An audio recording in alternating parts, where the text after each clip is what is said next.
SIT तो असली अपराधियों को बचाने के लिए बनाई गई है। जनता की आवाज को आप महसूस करिए। जो सत्ता में आके जो है रावण अपने आप को रावण से भी ज्यादा शक्तिशाली मान रहे हैं, ये महसूस नहीं कर रहे हैं। सरकार ने तो छीन लिया। राम मंदिर बेसिकली मतलब परंपरा से निर्मोही अखाड़े का मंदिर है। राम मंदिर 13 अखाड़ों के प्रतिनिधि उसमें होने चाहिए। क्योंकि जांच तो चली रही है, एसआईटी जांच कर रही है। ये तो मजाक है। इतने दिन हो गए हैं और अभी कंटिन्यूटी में ही है। गिरफ्तारी भी हो गई है, रिकवरी भी बहुत सारी हो गई है। नहीं, बहुत रिकवरी नहीं हुई है, नाम मात्र की रिकवरी हुई है। 80-90 लाख रुपए दिखा दिए गए हैं। 80-90 लाख रुपए दिखा दी। एसआईटी तो देखिए, मैंने पहले दिन आपको बताया था, मुझसे पहले दिन जब पत्रकारों ने पूछा था, मैंने बताया था एसआईटी तो असली अपराधियों को बचाने के लिए बनाई गई है। और मुझे नहीं, आप जनता में किससे बात कर लो, किसी को भी इस एसआईटी पे जो आप कहते हैं ना जनता की आवाज, जनता की आवाज को आप महसूस करिए। ये सत्ता के अंधे लोग जो सत्ता में आके जो है रावण अपने आप को रावण से भी ज्यादा शक्तिशाली मान रहे हैं, ये महसूस नहीं कर रहे हैं। लेकिन पूरी जनता जानती है कि ये एसआईटी जो है केवल और केवल कुछ लोगों के पापों को ढकने के लिए बनाई गई है। किस तरह व्यवस्था सुधार की जाए वहाँ पे? आप किस तरह, अगर आपको सौंपा जाए राम मंदिर का जिम्मा, आप किस तरह व्यवस्था सुधार करेंगे वहाँ पे? देखिए, मुझे नहीं सौंपा जाना चाहिए। अगर एक मान लीजिए 4 शंकराचार्य हैं, उन्हें सौंपा जाना चाहिए।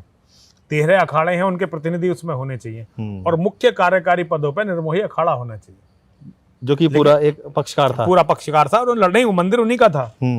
सरकार ने तो छीन लिया। राम मंदिर बेसिकली मतलब परंपरा से निर्मोही अखाड़े का मंदिर है। राम मंदिर तो राम मंदिर जो है व्यवस्था के लिए निर्मोही अखाड़े को दिया जाना चाहिए। लेकिन संचालन समिति में चारों जगत गुरु शंकराचार्य जी महाराज जो सर्वमान्य है और 13 अखाड़ों के प्रतिनिधि उसमें होने चाहिए, और वो बहुत अच्छा चलाएंगे। और देखिए, एक चीज होनी चाहिए, ये केवल इसमें नहीं, हर मंदिर में होनी चाहिए कि हर मंदिर के चढ़ावे का कोई ना कोई सदुपयोग करे, केवल बैंकों को ना भरे, वरना ये सारे मंदिर सोमनाथ के मंदिर की तरह फिर से टूटेंगे। मंदिरों में इकट्ठा हुआ धन मंदिरों के विनाश का काम करता है, और हिंदुओं के घरों में इकट्ठा हुआ ज्यादा धन उनके वंश विनाश के काम आता है। धन से लालच करना धर्माचार्यों का काम नहीं है। धर्माचार्यों को ये देखना चाहिए कि राम मंदिर से क्या क्या योजनाएं बनाई जा सकती हैं।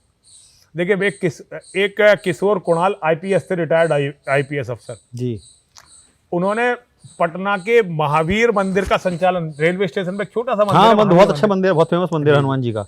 बहुत शनिवार को बहुत भीड़ लगती है, शनिवार को, मंगल को बहुत भीड़ रहती है, रविवार को भी बहुत भीड़ रहती है, और बहुत मान्यता है उनकी। उन्होंने वहीं के चढ़ावे से 2 करोड़ रुपए तो राम मंदिर को दिए थे, बड़े बड़े और उन्होंने कहा कि राम मंदिर में एक रसोई बनाई जाए, उसका सारा संचालन हम करेंगे।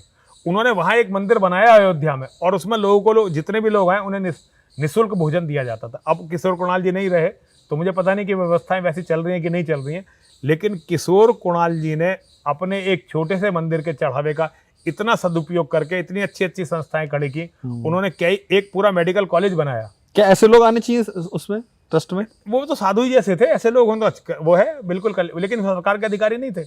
आईपीएस थे, लेकिन सरकार का काम नहीं कर रहे थे। वो सरकारों से लड़ रहे थे, लगातार सरकारों से लड़ रहे थे। वो तो सेवा में रह के भी सरकारों से लड़ रहे थे। किशोर कुणाल को कोई भी ये नहीं कह सकता कि वो सरकार में किसी नेता के चमचे थे। वो स्वतंत्र अधिकारी थे। ऐसे अधिकारी भारत में हैं कहाँ? जिन अधिकारियों का नाम ले रहे हैं, आपको क्या लगता है कि वो ऐसे अधिकारी? वो यसमैन है नेताओं के, और वो नेताओं की लुटिया डुबोने के लिए फेमस है। नहीं, आप क्या बात कर रहे हैं? नृपेंद्र मिश्रा देखिए पीएमओ में रहे हैं। हाँ, ये वही है ना, यूपी में रहे हैं। अवनीश अवस्थी जी जो है चीफ सेक्रेटरी रहे हैं उत्तर प्रदेश के। नृपेंद्र मिश्रा जी बड़े नाम आप उनके सवाल खड़े कर रहे हैं। नृपेंद्र मिश्रा जी वो व्यक्ति नहीं है। जब राम मंदिर पे गोली चली थी तो इन्हीं के सिग्नेचर से ऑर्डर हुआ था। देखिए, अधिकारी थे, ऑर्डर मानना पड़ेगा ना उनको। बहुत अच्छा, बहुत अच्छा, बहुत ही अच्छा। ये आप बहुत अच्छी बात कर रहे हैं। ऑर्डर तो मानना पड़ेगा सरकारी अधिकारी को। देखिए, लेकिन उसमें दोषियों पे अगर देखिए, ये तो हिंदुओं का इस देश में कोई है नहीं। हिंदुओं का इस देश में कोई है नहीं। जिन लोगों ने इन सारे साधुओं को उत्तेजित करके वहां पे मरवाया, उन्होंने जब सरकार बनाई तो उन्होंने दोषियों पे कोई कार्रवाई नहीं की। ठीक है जी, ये केवल चलिए, तो अधिकारी हैं। और मुलायम सिंह यादव क्या थे, जिन्हें पद्मश्री इसी सरकार ने दिया? ये भी कोई, मुलायम सिंह को भी दोषी नहीं मानते क्या आप? हर जगह दोषी एक व्यक्ति नहीं होता, दोषी एक पूरा सिस्टम होता। अधिकारी से लेकर नीचे निर्दोष साधुओं पे, निहत्थे साधुओं पे गोली चलाने वाला कांस्टेबल तक दोषी था। आप कैसे कह रहे हैं? क्या वहां वो जो थे, क्या हत्यारे थे क्या? जो साधु मारे गए थे अयोध्या जी में, वो हत्यारे थे क्या? या उनके पास AK-47 थे? सबसे बड़ा दोषी तो उसमें वही है कि जिसने आदेश दिया, आदेश दिया, और नीचे तक की मशीनरी। अच्छा, अभी मान लो कोई जो है मशीनरी तो पालन कर रही थी आदेश का, तो आदेश का पालन करना भी तो दोष है ना। आप निहत्तों को गोली बरसा रहे हैं। मान लो कल को यहां सिपाहियों को हमारे यहां का कमिश्नर आदेश दे दे कि भाई जाओ इसे नरसिंह आनंद को गन डाउन कर दो, और सिपाही आके मुझे मार दे, तो ये आदेश का पालन नहीं हुआ, ये अपराध में सहभागिता हुई।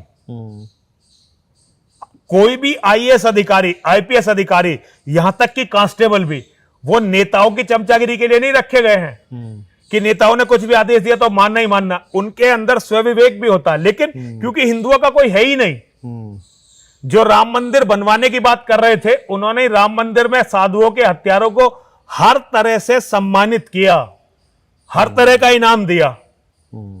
मुलायम सिंह यादव जी को जो उन्होंने ये पद्मश्री से सम्मानित किया, ये क्या राम भक्तों के जख्म पे नमक छिड़कना नहीं था? तो राजनीति थी, देखिए कोरी राजनीति तो मतलब आप राजनीति कह के जस्टिफाई कर देंगे क्या? और नृपेंद्र मिश्रा, अगर ये इस तरह के अधिकारी लंदन में कोई ये काम कर देते, डायर ने, जिसने अमृतसर में कांड किया था, वो अपनी सरकार के लिए काम किया था, लेकिन उस डायर को फिर कोई नियुक्ति नहीं मिली। जलियांवाला बाग कांड, जलियांवाला बाग कांड के डायर को, उसके डायर को कोई नियुक्ति नहीं मिली, और उसे वापस बुला लिया वहां पे उन्होंने, और वहां भी फिर उसे कोई पद नहीं दिया। ये अंग्रेजों से भी बुरे लोग बैठे हुए जो केवल अपने लोगों को अपनी टुच्ची राजनीति, जिसे आप राजनीति कहते हैं ना, मैं इसे छिछोरापन कहता हूं।